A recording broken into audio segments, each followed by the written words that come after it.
بسم اللہ الرحمن الرحیم۔ السلام علیکم ورحمۃ اللہ وبرکاتہ۔ انشاءاللہ آج کے سبق میں ہم چاشت کی نماز کے بعد کی دعا سیکھیں گے۔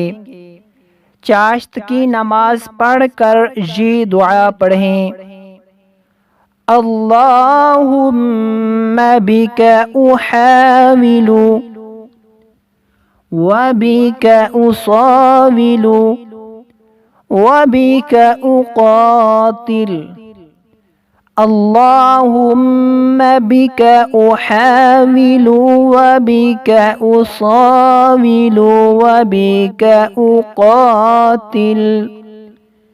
اس کا ترجمہ سماعت فرمائیں: اے اللہ، میں تجھ سے ہی اپنے مقصد کی کامیابی طلب کرتا ہوں اور تیری ہی مدد سے دشمنوں پر حملہ کرتا ہوں اور تیری ہی مدد سے جہاد کرتا ہوں۔